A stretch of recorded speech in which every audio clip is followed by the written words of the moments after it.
sebagai mahasiswa kedokteran takut ya Prof ya kayak gimana ya, kan belum lulus nih, takut salah-salah. Ya mungkin ada kata-kata yang kurang dipahami atau mungkin ada tindakan yang kurang sesuai, kadang seperti itu. Karena kan kita kadang punya maksud A, mungkin orang lain menerimanya B.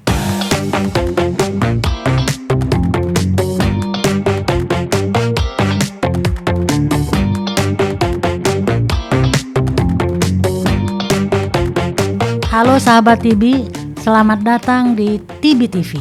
Take action, no discrimination. Selamat datang sahabat TB di acara TB Talk, podcastnya TB TV. Hari ini kita kedatangan tamu yang sangat istimewa. Sebetulnya acaranya juga istimewa karena ini podcast kami yang pertama di tahun 2025. Dan lebih istimewa lagi karena tamunya juga istimewa. Ya, selamat datang. Ini saya perkenalkan, mungkin nggak perlu perkenalan. Mereka sudah terkenal ya soalnya ya. Bisa aja Ya. Ini ada Ekida dan juga Farhan.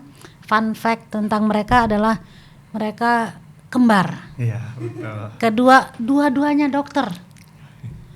Ketiga alumni FKUI dan terakhir mereka murid saya. Iya, betul. Yang saya banggakan. Terima kasih, Prof. Oke, Ekida, Farhan, selamat datang. Ya, Prof. Ya, mudah-mudahan ini kalian habis selesai isip ya. Jadi aktif lagi di media sosial ya, karena memang kalian terkenal sekali loh di media sosial, makanya kami undang nih. Alhamdulillah, terima kasih, Prof. Ya, jadi mereka ini sering memberikan konten-konten kesehatan yang bermanfaat dan saya pastiin followernya juga banyak. Jadi sekalian juga kalian follow nanti ya mereka ya. Ya, kali ini kita akan ngobrol tentang bagaimana menjadikan media sosial sebagai media untuk edukasi kesehatan. Dan untuk ini kami tentu akan nanti lebih fokus ke TB sedikit, tapi secara umum kita bicara tentang peran media sosial kepada para pelaku ya, yang pelaku yang sangat dikenal dan saya katakan tadi mereka ini selain giat di media sosial juga mereka murid saya yang pintar-pintar ya. Terima kasih, Prof. Mudah-mudahan sukses terus ya nanti kalian. Amin, ya. Prof, bukan juga saja di media sosial tapi juga nanti kalau harus mengambil spesialis juga akan lancar dan menjadi dokter spesialis yang baik, yang sayang kepada pasien-pasiennya ya, dan juga tentu saja mengabdi kepada negara Republik Indonesia. Oke. Ya, kita langsung saja ya. Boleh, Prof. Nah, jadi nggak perlu perkenalan lagi ya, atau kalian masih ingin memperkenalkan diri? Enggak ya? Ada sesuatu yang ingin disampaikan sebelum kita Oke, tanya paling jawab ya. mau sampein bahwa teman-teman salam kenal, saya Ekida. Kebetulan juga dulu murid dari Prof Erlina juga, dan kenal TB itu saya paling inget, TB ya sekarang istilahnya. Saya paling inget sama kuliahnya Prof, karena waktu dulu Prof Erlina ngasih kuliah tuh kuliah di stase paru yang paling seru gitu teman-teman. Jadi dan melekat banget bahwa TB itu adalah sebuah kalau kita tuh bilangnya bukan sebuah momok, kayak sebenarnya ini bukan aib juga kalau kena TB. Jadi setelah belajar sama Prof bahwa kita tahu TB itu sesuatu yang bisa sembuh asalkan berobat sesuai dengan anjuran dokter gitu. Jadi ya kita ingin mengubah stigma TB bukan aib, tapi ini penyakit yang bisa sembuh, ada obatnya. Jadi why not untuk kita cepat-cepat berobat. Gitu. Wah, sayang nih. Saya dengernya seneng banget nih ya. Sayang sekali baru kita undang kalian kali ini. Harusnya dari kapan-kapan kita udah undang ya. Karena apa yang disampaikan, statementnya betul-betul adalah sesuatu yang ingin kita sampaikan kepada masyarakat. Ya, Farhan ingin menyampaikan sesuatu juga sebelum kita ngobrol lebih lanjut. Paling untuk sahabat TB, di sini kan sudah ada wadah nih buat teman-teman belajar mengenai TB, kemudian juga untuk kenal lebih dalam mengenai TB, mulai dari gejalanya dan juga pengobatannya dan lain-lain itu. Makanya tetap pantengin terus, tontonin terus TB TV. Wah, terima kasih banget nih ikut di support ya. Baik, kita mulai aja nih. Saya nggak akan nanya-nanya tentang penyakit TB ya, nggak akan nguji juga kan. Kalian pinter-pinter ya. Yang ingin saya tanya adalah kapan kalian mulai dengan aktif nih di media sosial yang memberikan konten-konten yang tentang kesehatan dan bermanfaat saya kira untuk masyarakat. Kapan itu mulai dijalani dan apa motivasinya? Oke, mungkin dari saya dulu. Ya, boleh Farhan dulu. Kebetulan saya yang pertama kali mulai Prof sebelum Ekida ya waktu itu. Nah, Farhan yang duluan ya. Iya betul. Waktu itu memang sedang marak ya aplikasi salah satu media sosial boleh disebut yang TikTok ya. Waktu itu kan memang marak lagi aktif nih awal-awal di tahun 2020 Prof. Oh, betul. Nah, Pas mulai COVID ya. Pas mulai COVID. Waktu itu memang belum digunakan nih media sosialnya untuk edukasi kesehatan. Tapi untuk hal yang lain seperti dance atau hiburan. Iya, saya ingat tuh cuman joget-joget doang ya. Ya, memang awalnya seperti itu. Lalu saya kebetulan dapat saran juga dari dokter senior. Dari dokter senior katanya, Farhan kan udah mulai ada audiens di media sosial TikToknya. Kenapa nggak dibuat edukasi kesehatan? Pertama kali inget banget Prof, waktu itu buat bagaimana cara mencegah COVID. Mulai dari cuci tangan. Sangat relevan ya. Iya betul. Dan lain sebagainya. Tiba-tiba video viral Prof. Sampai masuk ke TV, ke stasiun TV dan lain sebagainya. Dan ternyata yang kita tidak pernah duga ya, media sosial itu bisa jadi wadah untuk edukasi juga Prof. Awalnya kira hanya untuk hiburan, ternyata antusiasmenya juga luar biasa. Betul, dan dari situ awal tahun 2020 ya. Jadi kalian lebih termotivasi ya. Betul, pas responsnya bagus kita lebih termotivasi akhirnya buat terus sampai sekarang. Alhamdulillah. Ekida? Kalau saya sih Prof kurang lebihnya sama. Dulu juga awal-awal untuk ngonten itu kan sebenarnya kayak iseng-iseng aja. Ternyata banyak yang suka. Terus sama juga dari dokter senior waktu itu. Kenapa sih Ekida nggak coba edukasi? Kan waktu itu mahasiswa kedokteran. Awalnya mungkin sebagai mahasiswa kedokteran takut ya Prof ya kayak gimana ya, kan belum lulus nih, takut salah-salah. Terus tapi dokter seniorku itu yang dia sudah aktif di sosial media bilang, kalau Ekida nggak mulai siapa lagi? Soalnya kan rata-rata nih dari UI itu fokusnya banyakan ke penelitian atau ke spesialis, belum ada nih yang berkecimpung di edukasi sosial media. Terus ya udah saya mulai coba dan awalnya dulu juga main aman Prof. Setiap yang saya edukasi itu pasti materi dari konsulen atau dokter-dokter yang ngajar, saya cuma menyampaikan dengan bahasa yang lebih mudah gitu. Terus disertakan sumbernya, disertakan jurnalnya, referensi gitu. Terus akhirnya coba mulai-mulai, oh ternyata orang suka. Ini ya, mudah dimengerti ya. Jadi Dibanding kalau kita ini yang ngomong ya.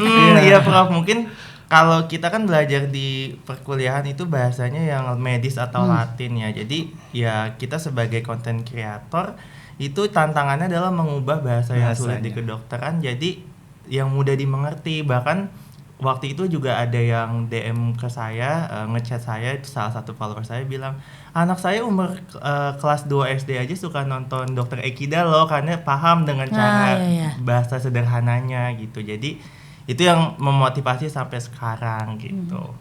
Oke, jadi motivasinya sudah kita dengarkan semua. Nah sekarang saya juga ingin tahu tujuan kalian, tadi kan edukasi, ada lagi nggak tujuan lainnya, dan juga apa kira-kira yang ingin dicapai sebetulnya? Oke.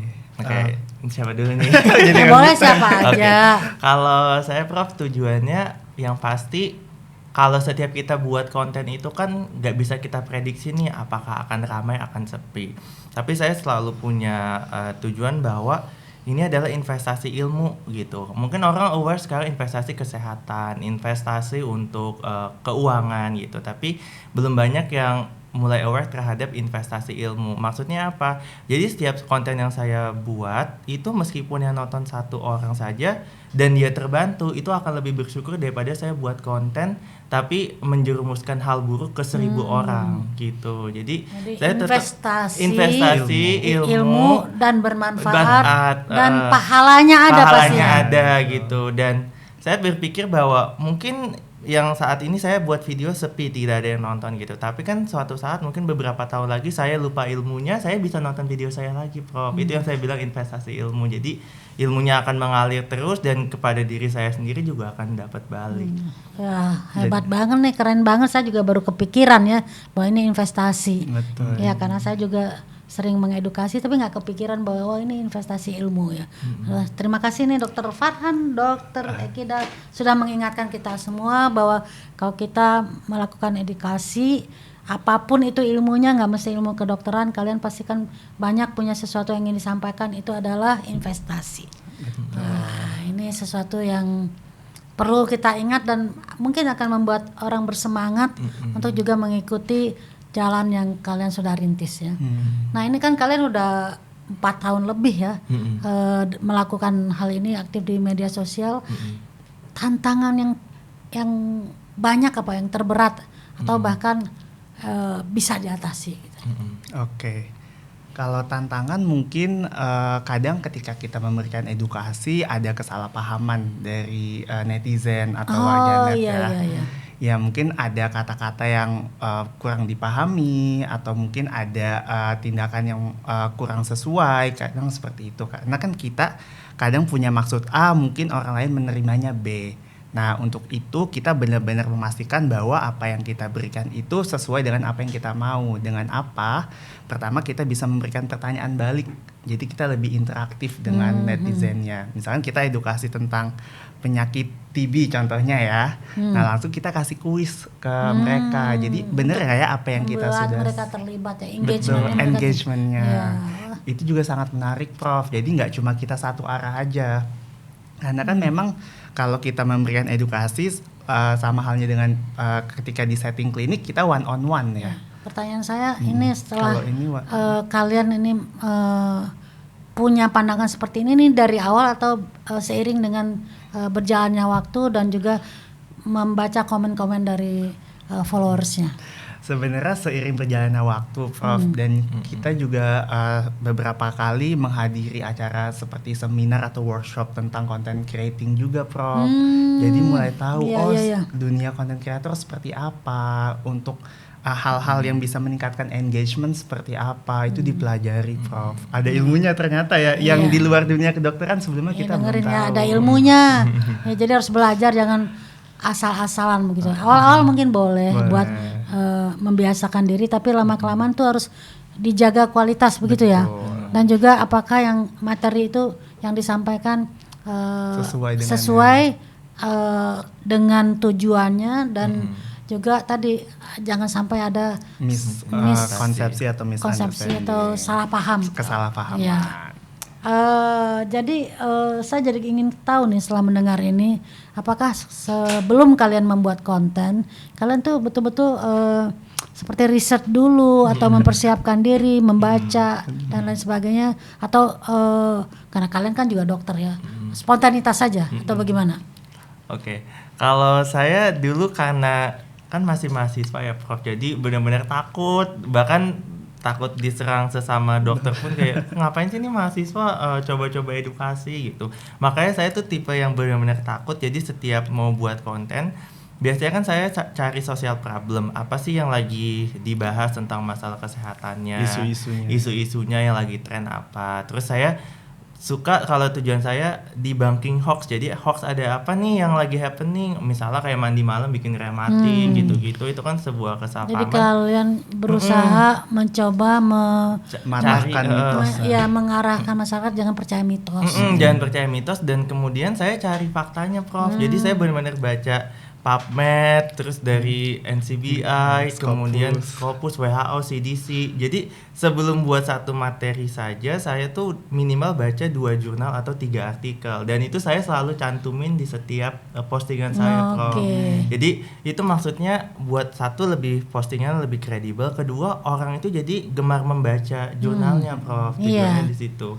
Jadi lebih aman ke saya, dan ketika ada orang menyalahkan, kok sekarang misalnya dulu dokter bilang mandi malam bikin rematik gitu, kok sekarang beda sih, dokter ini baru masih muda kali belum paham, padahal saya ada backingannya, jurnal-jurnalnya. Jadi teman-teman yang misalnya nggak percaya omongan saya, sebenarnya saya ada backingan nih dari jurnal yang jadi dibaca. Kontennya ada background ilmiahnya ada background ilmiahnya, dan bisa dipertanggungjawabkan karena dilampirkan ya, ada tautannya. Ada tautannya. Ini memang sangat bagus ya. Ini kita akan ingin juga mengajak anda-anda yang menonton di sini untuk bisa mengikuti jejak dari Dr. Farhan dan Dr. Ikeda. Ya, tentu saja sesuai dengan bidang masing-masing. Betul. Ya. Setuju ya? Setuju Prof. sekali, Saya Prof. malah seneng kalau banyak orang yang mulai membuat konten gitu kan, asalkan bermanfaat, membawa value meskipun bukan di ranah kedokteran pun juga itu bagus. Oke, nah ini kan podcastnya TB TV nih. Jadi kami ingin tahu juga, ini Dr. Farhan, Dr. Ikeda pernah nggak bikin konten yang terkait TB? Alhamdulillah pernah, Prof. Waktu itu bikin konten TB itu saya ingat banget tentang gejala TB, Prof. Jadi gejala TB, terutama TB anak, karena TB anak yang paling susah. Saya bikin singkatan-singkatan waktu itu biar orang lebih paham. Oh, ada 4 kriteria gejala TB anak gitu. Mungkin kalau kayak batuk lebih dari 2 minggu dan sebagainya gitu, Prof. Kemudian saya juga pernah bikin tentang efek samping TB yang kencingnya jadi merah kan, efek masih samping OAT. Oh iya, OAT, ya. maaf, efek samping OAT, kencingnya jadi merah. Terus biar orang nggak panik kalau habis minum OAT. Rata-rata kan kalau misalnya dia minum obat tapi kurang teredukasi, setelah minum kok kencing berdarah, akhirnya Langsung nggak mau, berhenti. iya langsung berhenti, nggak mau lanjut. Akhirnya saya buat edukasi itu. Terus ya saya ngelihat hooknya sih, Prof. Kayak kita kalau memperlihatkan, oh ada orang kencing jadi merah ternyata bukan berdarah, kan orang jadi menarik, apa ya itu ya kencing merah itu, oh ternyata efek samping obat TB, sambil kita jelasin bahwa itu efek samping yang normal gitu. Tetap minum obatnya, tetap ikutin anjuran dokter, jangan sampai lepas obat sendiri. Jadi orang kayak setelah nonton, oh ternyata obat TB memang ada efek itu ya, nggak apa-apa, tetap dilanjutin. Duh, terima kasih banget nih. Terima kasih banget di komen-komen pada Terima kasih banget nih, karena memang pasien-pasien kita di rumah sakit itu sebagian yang putus obat, yang menghentikan pengobatannya karena kaget minum obat, urinnya atau buang air kecilnya berwarna kemerahan, langsung ketakutan dan berhenti. Nah, padahal kan itu bahaya buat perjalanan penyakitnya. Jadi keren banget konten kalian, makasih nih, saya sebagai gurunya bangga banget ini, bangga luar biasa ya. Oke, jadi menurut kalian pasti penting dong edukasi TB ini kalau disampaikan di sosial media ya. Oke, sepakat kita, itu penting banget. Lalu benar-benar berdampak nggak sih? Kalau yang saya rasain sih waktu itu pernah buat terkait dengan kaitan TB dengan stunting. Kemudian juga pernah menjelaskan bahwa akses pengobatan TB itu gratis. Nah, Menurut itu yang saya penting, itu ya. ketika konten yang ternyata akses TB itu gratis, itu benar-benar dampaknya luar biasa banget, Prof. Ya. Banyak orang yang saling bantu. Oh, misalkan ada yang komen, di mana ya untuk akses pengobatan TB daerah sini. Nanti ada yang balas lagi komennya, oh bisa ke sini, ke sini, ke sini. Jadi Itu netizen saling support ya. saling support, Iya. dan ada wadah untuk saling bertukar informasi Iya, di situ. jadi mereka punya kayak wahana nih, minta, oh saya pengen tahu tentang TB nih, ikutin aja ininya kontennya gitu. Farhan dan Dijelasin Ikeda gitu ya. pengobatan berapa lama obatnya, terus aksesnya bagaimana. Pas tahu gratis juga, oh orang langsung pada yaudah deh ini mau periksa, mau tahu kalau memang TB langsung diobati. Jadi salah satu indikator dampaknya adalah dari komen-komen itu ya. Iya. Dan juga isi dari komennya barangkali ya. Iya, Betul. Jadi yang ada kan komen yang sekedar mengklarifikasi, tapi ada juga komen yang kemudian menambahkan atau menjawab pertanyaan komen yang lain. komen yang lain. Iya. Karena kan kalian juga waktu itu sangat sibuk kan. Iya. Ujian tiap sebentar kan. Jadi nggak selalu bisa jawab ya. Iya, Betul. Ada himbau nggak atau tips buat para warganet yang ingin memulai? Sekarang orang itu lebih suka yang konten memang panjang, tapi to the point, maksudnya kita langsung misalnya kita bahas TB dan sebagainya gitu, atau sekalian konten yang lucu, Prof. Jadi